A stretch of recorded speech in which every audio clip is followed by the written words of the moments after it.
Today's story is about a man named Augustine Garcia. Okay, it's 1992. And on a New York City subway, magic is about to happen. Augustine Garcia bumps into Gladys Reichardt, and time slows down. For 8 whole seconds, they looked deeply into each other's eyes and fell head over heels in love. Augustine Garcia was a prominent businessman who lived in Washington Heights in New York. And throughout the next 7 years with Gladys, he showered her with gifts, took her to many high profile parties and events. He even helped her buy a house in New Jersey. And now, in 1999, he's sitting in his car, circling her block, confused about how many cars there are in her driveway, one of which is covered in flowers and a white ribbon hangs out of the back. And in the back window, you can see a sign that says, "Just married." Now, before we get there, let me back up again, okay? It's 1992, and on a New York City subway, magic is about to happen. Gladys Reichardt bumps into Augustine Garcia, and time speeds up. Her heart starts racing. All the blood in her body is suddenly warm and rushing to the surface, and it feels like she's flying. Is this what falling in love feels like? Time speeding by? And on September 26th, 1999, Gladys woke up excited to get ready for her fairy tale dream wedding. Except she wasn't marrying Augustine Garcia. Augustine had fucked up a few months ago and got caught. You see, she walked in on him sleeping with another woman, and not just any other woman, no, her best friend. So she left him immediately and she moved on with her life. But of course, he couldn't just move on with his. He only went and became a crazy person. He was stalking her house all hours of the night, harassing her mother in the streets. He allegedly left white roses, the symbol for death in their culture, on her doorstep, and he'd thrown a rock through her window. She wanted nothing to do with him, okay? She had moved on. So imagine her shock, okay, on this beautiful day in 1999, which is supposed to be the most magical day of her life, when her brother says, "Your ex is circling the block."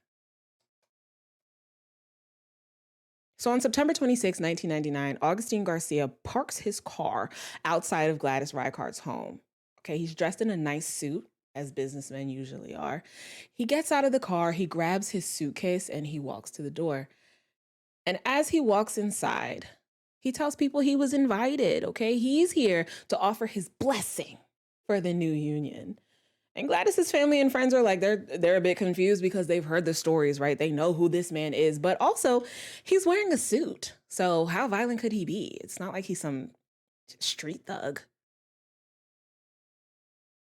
Augustine pushes his way through the crowd, okay, straight back to Gladys, who is handing out her bouquets to her bridesmaids. And this account that I'm about to tell you comes from her brother who was in the room, okay, Gladys's brother who was in the room. He says that Augustine pulls out a 38 caliber revolver and just starts shooting. He starts spraying the room, emptying his clip. He hits Gladys 3 times. And as he's scrambling to reload, Gladys's brother tackles him and they struggle for control of the gun.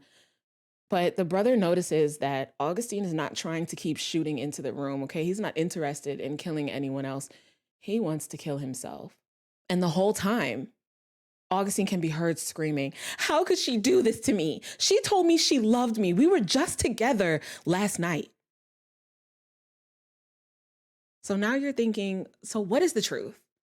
Okay, because she says that he was stalking her and he says they were just together last night and he thought that they were in love and now she's getting married. So, like, what's going on?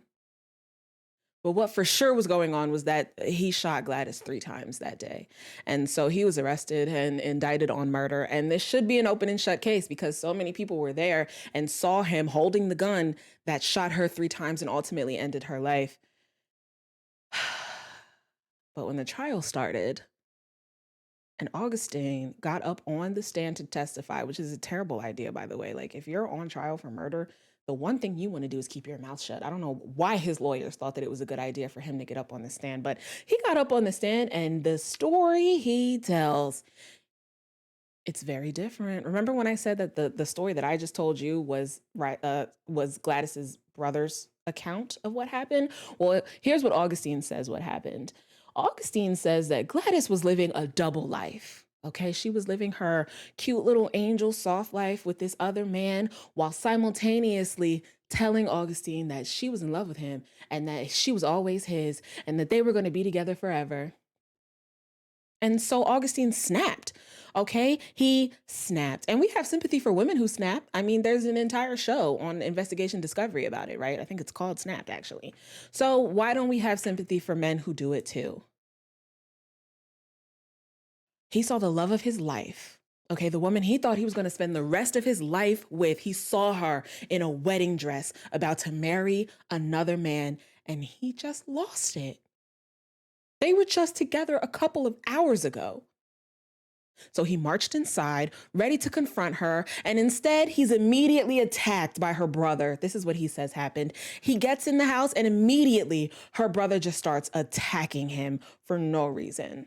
And because he was getting attacked, he's scared. And so he just pulled out his gun and he started shooting. Isn't that what you would do if you walked into a room full of people and someone just started attacking you? I don't know. I don't know. He said that he was so scared, okay? He had walked in there calmly, ready to just talk everything out, and he was attacked. And he was so scared that he just blacked out. And in his confusion, he just started shooting. And once he'd seen what he did, once he'd seen that he killed the love of his life, he tried to end his own. He was distraught. He hated himself. So now the question you're asking is, well, how do you explain the stalking, Augustine? Because she said that you were stalking her and you accosted her mother in the streets and you threw something through her window. So explain all of that to us, please. And here's how he explains it. He says he wasn't stalking her. Okay. The only times that he was ever seen in the neighborhood is when he was picking her up or when he was dropping her off, because they never broke up. Okay. He pays for her house. She regularly spent the night at his house. One of his neighbors even said that she thought she lived there because she saw her so much. And then there's a tape, a recording on an answering machine of Gladys herself getting pissed at Augustine for allegedly sleeping with another woman. If you were so over him, Gladys, if you had moved on, Gladys, why would you care who he's sleeping with, Gladys? And that's damning. That tape is damning. But there's another tape, and it's even more damning. And it's got video proof of exactly what happened. But before we talk about that tape, there is yet another tape that I want to tell you about. Remember when Augustine was screaming, "How could she do this to me? I was just with her last night." Well, there is indeed video evidence that Augustine Garcia was with Gladys Reichardt the night before her wedding. But it wasn't what Augustine would have you think it was. In fact, the video looked as if he was indeed stalking her. Okay, this video was actually security camera footage from a camera across the street from a store that Gladys frequents. Okay, she was seen leaving the store and then being accosted by Augustine. Now, if that video is not enough for you, let me tell you about the other one. September 26, 1999 was supposed to be the fairy tale wedding of Gladys Reichardt's dreams. A day that you remember forever. A magical day where you are the center of attention. And how do you remember such a dreamy day? You record it. Her wedding videographer caught the entire attack on tape. And in that tape, you know the saying that there's three sides to a story? There's your side, there's my side, and then somewhere in the middle, there's the truth. Well, remember, there was Gladys's brother's side that said Augustine walked in here and he just started spraying the room. And then there's Augustine's side where he said he was walking in calmly and then he was attacked. And so he started shooting back in self-defense.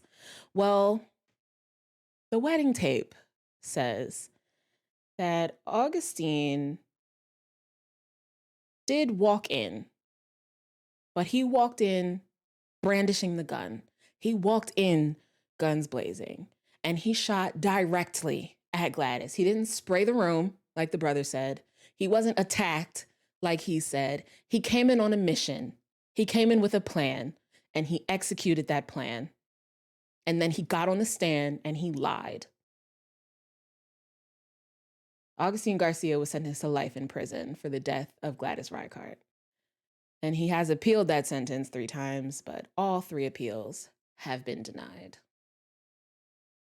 And that's the story of Augustine Garcia, the man who just could not move on.